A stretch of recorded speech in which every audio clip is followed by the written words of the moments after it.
10 aliments qui font grossir, qui font grossir le ventre exagérément, en exclusivité sur Nutrition TV.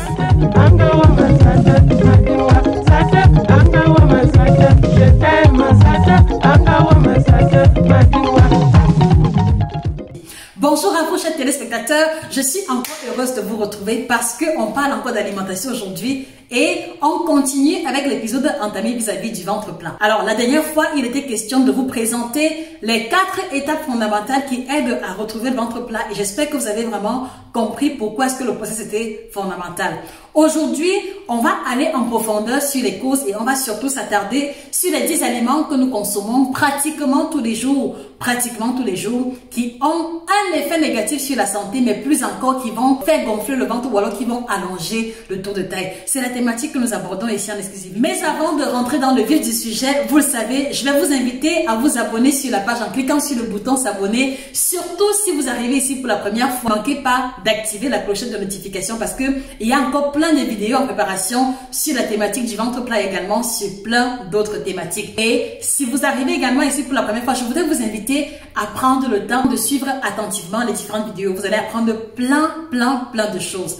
Alors, quels sont donc les 10 aliments qui vont avoir l'effet négatif sur le ventre plat? Alors, il faut comprendre que ces aliments ont été répertoriés en fonction de leurs caractéristiques principales. La première catégorie d'aliments qui fait gonfler, qui fait grossir le ventre, j'ai fait allusion ici aux aliments qui fermentent. Alors, quand nous parlons d'aliments qui fermentent, il s'agit des aliments particulièrement très riches en fibres, mais dont la consommation va demander beaucoup de travail au niveau du tractus gastro-intestinal. Alors, comme exemple d'aliments qui fermentent, on a le chou, particulièrement le chou cru, les légumes divers crus, voilà, qui contiennent excessivement de fibres et dont la dégradation ou alors l'assimilation va impliquer les bactéries probiotiques au niveau du tractus gastro-intestinal. Et en fait, la dégradation de ces fibres-là par ces bactéries va susciter la production de gaz et c'est pour ça que vous allez vous retrouver ballonné, c'est pour ça que vous allez quelquefois avoir les gargouillements, la sensation du ventre qui fait les bruits. Donc il y a déjà les crudités, il y a aussi les légumineuses, à savoir le haricot, petit pois, pois chiches, etc. Alors, si vous voulez, est-ce que le but ici est de vous demander de suspendre complètement la consommation de ces aliments? Non, parce que ce serait un peu contradictoire de ce que les nutritionnistes nous vous recommandons. Donc, il sera plutôt question de revoir la fréquence de consommation à la baisse ou alors d'apprendre à faire légèrement cuit vapeur les légumes fermentescibles avant de les intégrer dans votre alimentation ou alors de consommer la version fermentée. Oui, je sais que ça peut sembler vraiment tiré par les cheveux, mais vous devez comprendre que les légumes fermentés, en tout cas fermentés dans les règles de l'art, vont avoir un impact encore plus intéressant sur la santé que la version crue. Les légumes fermentés tels que le chou fermenté, les olives, la choucroute en général, leurs nutriments vont être bien mieux assimilés au niveau de l'intestin que la version crue. Donc, nous vous encourageons à consommer les légumes fermentés ou alors légèrement cuits vapeur pour minimiser l'impact de leur assimilation au niveau de votre ventre. Voilà, donc ça c'est la première classe alimentaire. Deuxième classe alimentaire qui va faire gonfler le ventre, je fais allusion ici aux boissons gazeuses. Vous le savez déjà, mais je crois qu'il est important que nous revenions dessus. Les boissons gazeuses, mais particulièrement les boissons gazeuses sucrées, à savoir les jus gazeux, les sodas d'hiver. Et parce que vous le savez, ils contiennent du gaz carbonique. Un exemple concret, lorsque vous prenez une bonne gorgée de boisson gazeuse, de jus gazeux, qu'est-ce qui se passe en général? Une fois que vous avalez, après avoir avalé, immédiatement, vous allez rôter. Donc, vous allez rôter, en fait, vous allez expulser une partie du gaz carbonique en question. Et donc, en fait, si vous consommez régulièrement les boissons gazeuses sucrées, vous allez vous rendre compte que vous n'êtes pas en mesure d'expulser complètement tout le gaz que vous avez ingéré. Donc, c'est la raison pour laquelle cela va finir par générer le gros ventre à votre niveau. Voilà, donc il y a les boissons gazeuses sucrées. Alors, troisième classe alimentaire, ici, c'est une classe alimentaire très délicate. J'ai nommé ici le pain blanc, j'ai nommé ici la pâtisserie à base de farine blanche. Écoutez-moi très bien, la pâtisserie à base de farine blanche, à savoir les cakes faits maison, le croissant, pain choco, pain blanc, pain kirikou, pain jaune, la brioche, pain viennois, pain au lait. Vous vous rendez compte que les dénominations des aliments faits à base de farine de blé raffinée sont multiples. Donc la farine de blé raffinée, et pourquoi? Parce que vous vous rendez bien compte que Dans l'expression raffiné, cela suppose que c'est vraiment raffiné, il n'y a plus de débris à l'intérieur. Mais il faut comprendre qu'en alimentation, quand c'est raffiné, ce n'est pas aussi intéressant que dans la haute couture ou alors dans le vestimentaire. Vous devez comprendre qu'un aliment trop raffiné en alimentation est un aliment qui a perdu l'essentiel de ses valeurs nutritives. Et dans le cas précis de la farine de blé raffinée, cela veut dire qu'elle ne contient plus de fibres à l'intérieur. Et vous le savez, et je pense que vous allez vous habituer à cette expression, quand on parle de fibres en alimentation, il faut voir un impact immédiat avec la qualité de la digestion. Donc la farine de blé raffinée ne contient plus de fibres à l'intérieur. Et qu'est-ce qui reste au finish? Il ne reste que l'amidon. Donc la forte consommation, la consommation en grande quantité de façon régulière va générer les ballonnements, les gaz et même pour certaines personnes, cela va engendrer le développement des levures et des champignons intestinaux. Donc les aliments raffinés, quand je le dis encore, je reviens sur tout ce que vous connaissez comme étant dérive, le pain blanc, les beignets farine, les croquettes, tous ces aliments-là que nous mangeons tous les jours, vraiment quelquefois avec beaucoup d'innocence, vont avoir un impact négatif au niveau de la digestion. Donc à la place logique de vous proposer et les aliments remis en question et les alternatives. Donc, à la place de la farine de blé raffinée, s'il vous plaît, rabattez-vous au niveau de la farine de blé complète de caractéristiques T110 ou alors T150. Voilà, parce que la farine de blé raffinée, en général, elle est de T50, T80. Donc, T80, T50 indique le pourcentage de minéraux sont.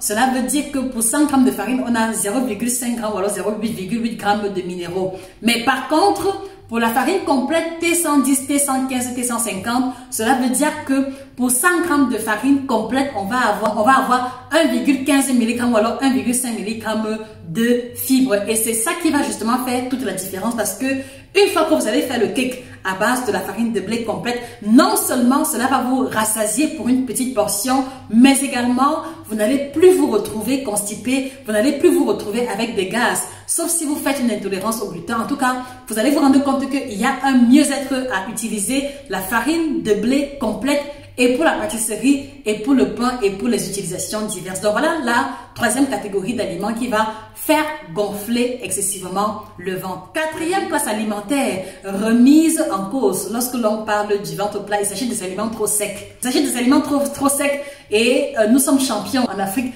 pour avoir plein d'aliments secs. Voilà, les aliments secs. Un exemple, la viande épicée séchée que j'ai nommée le kilichi. Je ne sais pas comment est-ce qu'on l'appelle dans votre pays. Alors, dites-moi, comment est-ce qu'on appelle le kilichi dans votre région? Parce que dans la mienne, le kilichi, c'est la viande qui a été épicée avec quelquefois un peu de pâte d'arachide et qui a été séchée. Voilà. Donc, le kilichi, par exemple, est un aliment très sec. Et parce qu'il est très sec, cela va demander une longue mastication. Mais même cette mastication-là ne sera pas suffisante pour rompre complètement les aliments très secs. Parce que comme ils sont trop secs, ils vont demander beaucoup de liquide pour leur assimilation. Et si vous faites partie des personnes qui ne boivent pas suffisamment d'eau, vous allez vous retrouver constipé. Et voilà comment est-ce que vous allez immobiliser pendant longtemps au niveau de votre tractus gastro-intestinal ces aliments-là qui vont commencer à fermenter, commencer à vous ballonner et vous faire des gaz nauséabonds. Donc les aliments secs, j'ai nommé le kilichi, j'ai également nommé les croquettes, j'ai également nommé le maïs grillé avec les arachides, j'ai également nommé les patates séchées, j'ai également nommé les dattes. Bref, vous le savez mieux que moi, nous avons plein d'aliments séchés dans notre environnement, dans notre héritage culinaire africain, qui fait en sorte que leur consommation, et particulièrement pour ceux qui ne boivent pas suffisamment d'eau, va générer le gros ventre parce que le fait de ne pas boire suffisamment va les immobiliser au niveau du tractus gastro-intestinal et résultat, on va se retrouver avec un tour de taille proéminent. Dans les aliments secs, on va trouver le moyen d'en consommer moins souvent ou alors de faire l'effort de boire un peu plus chaque fois qu'on les consomme pour faciliter leur élimination vers l'extérieur. Petite pause et ce sera le moment de boire mon super thé Alvéus. Le thé, voilà, une de 30 plantes bio certifiées, vous le savez. Vous allez vous habituer à ça parce que je ne compte pas me lasser.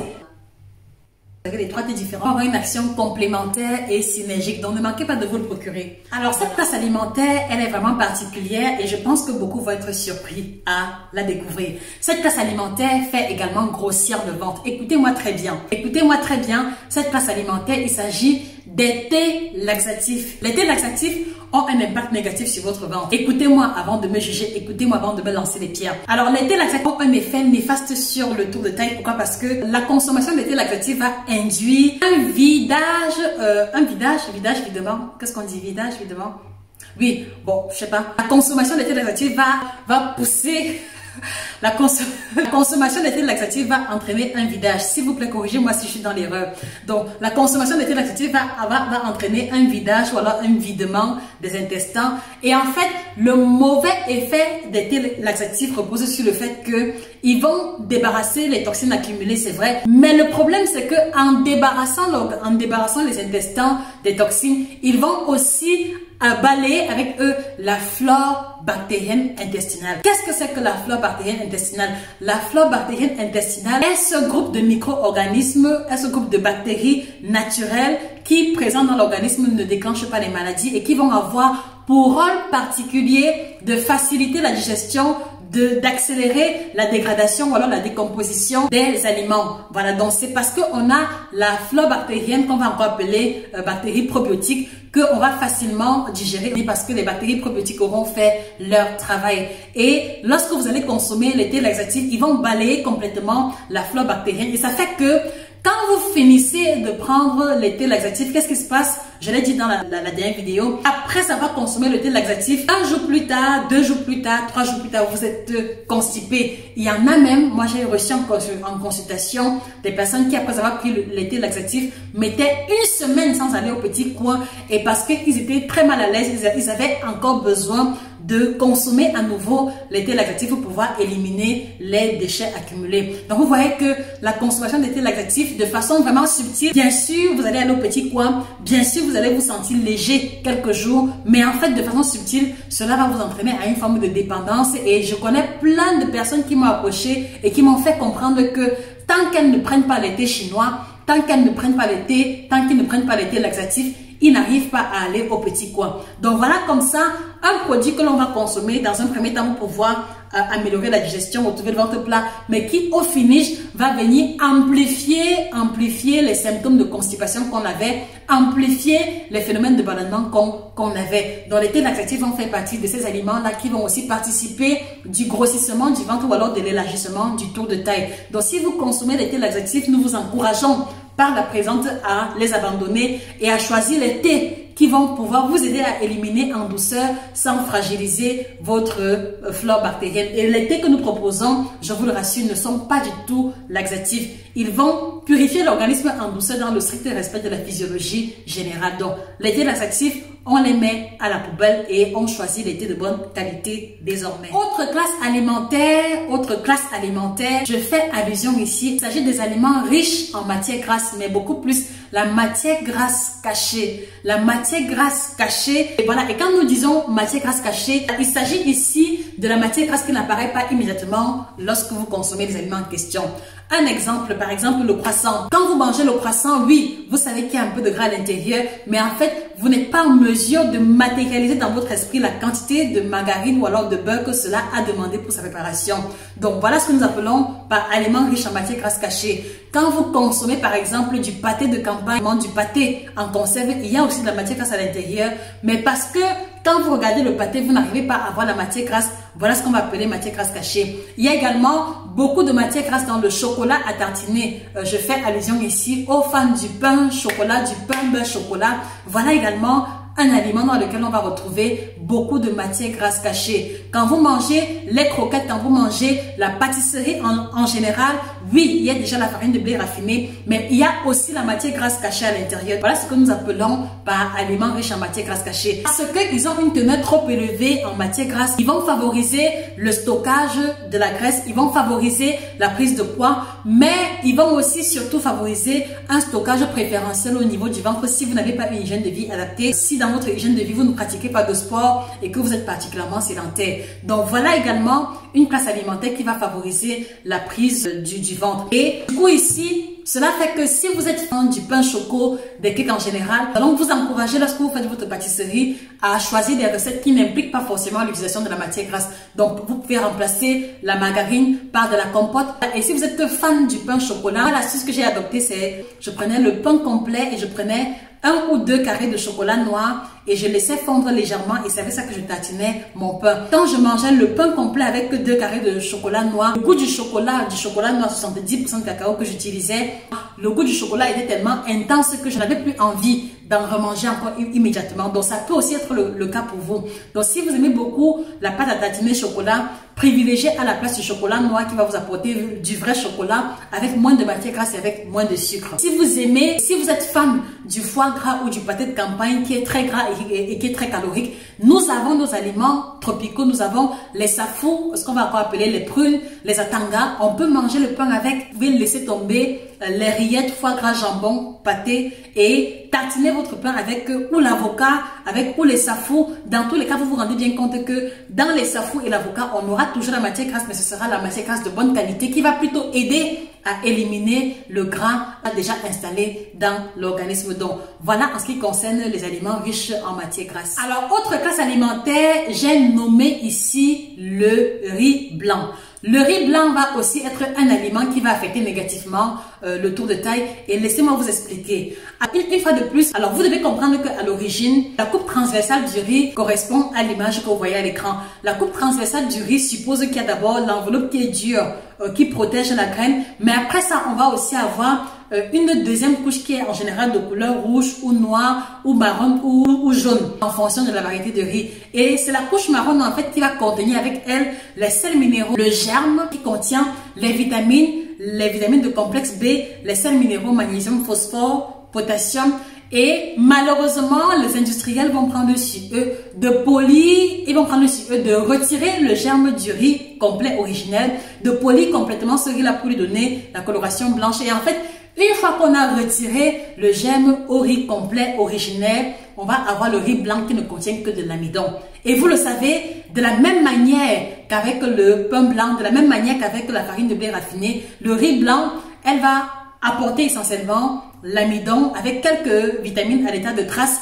Et vous le savez, l'amidon, une fois digéré, va produire du sucre et le sucre, s'il n'est pas utilisé dans l'activité sportive, va générer la prise de poids et également la prise du tour de taille. Donc voilà pourquoi est-ce que le riz blanc n'est pas un aliment intéressant si vous voulez garder le ventre plat. Donc à la place du riz blanc, nous allons vous encourager à rechercher le riz complet ou le riz semi-complet qui est disponible en Afrique. Il faut juste être un peu curieux quand vous allez dans les supermarchés. Ou à défaut, si vous n'avez pas trouvé le riz complet dans votre environnement, il y a ce qu'on va appeler le riz étuvé, ce qu'on appelle très souvent en Afrique le riz Oncle Benz. La coloration est presque transparente comme ça, jaune vraiment prononcé, qu'on va appeler le riz étuvé, qui lui est un riz semi-complet. Donc lui, il a subi un procédé qui a fait migrer au centre de la graine les sels minéraux et les vitamines. Donc il est plus intéressant que le riz blanc. Le riz blanc, mettez-le de côté. En tout cas, tout ce qui est aliments raffinés, mettez-le également de côté. Si on met en lumière le pain blanc, le riz blanc, voilà, il faut aussi comprendre que le couscous, qu'il s'agisse du couscous de manioc, qu'il s'agisse du couscous de maïs, qu'il s'agisse de ce qu'on va appeler la boule de couleur trop blanche va également générer le gros ventre.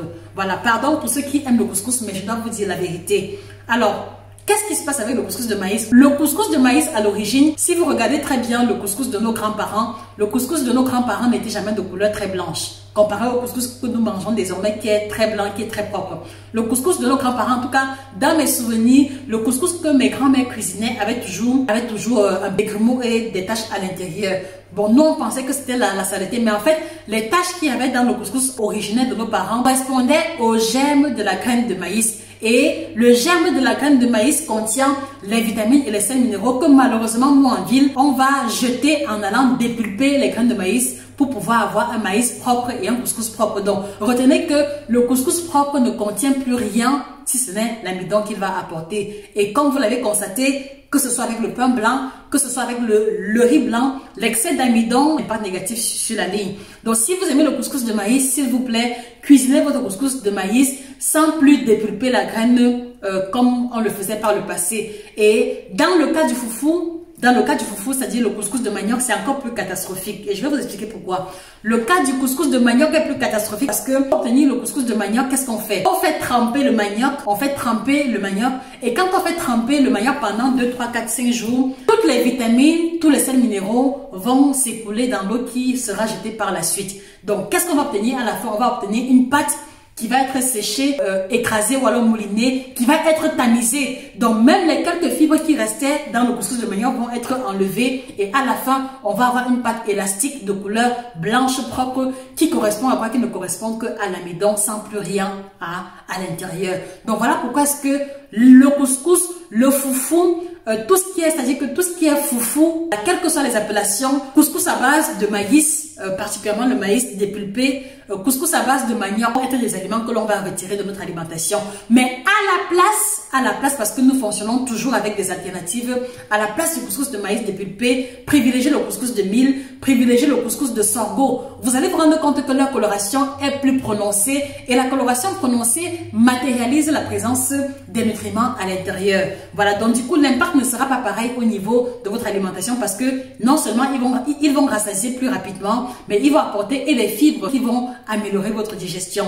Couscous de riz complet, donc si vous mangez le couscous de riz, privilégiez le couscous de riz complet, des aliments originels. Donc par exemple le foutou est un aliment que moi je trouve vraiment simple parce qu'on utilise le plantain mûr qui n'a pas subi de transformation industrielle. On utilise le manioc en tubercule qui a encore ses fibres à l'intérieur. Donc vous comprenez que entre la boule ou alors le foufou, couscous de manioc et le foutou, il n'y a pas photo. Le foutou sera beaucoup plus nutritif que le couscous de manioc fermenté. Donc voilà, en ce qui concerne la catégorie des couscous, vous devez faire les bons choix parce qu'ils vont aussi affecter négativement votre tour de taille. Dans le même ordre d'idée, vous allez vous rendre compte que les spaghettis, les macaronis, les farfales, les cheveux d'ange, en tout cas, toutes les pâtes alimentaires ordinaires de coloration blanche également vont être remises en cause. L'ingrédient majoritaire des pâtes alimentaires, c'est quoi? C'est la farine de blé raffinée. Donc vous vous rendez compte que si le pain blanc est remis au banc des accusés, ce sera également pareil avec les macaronis parce que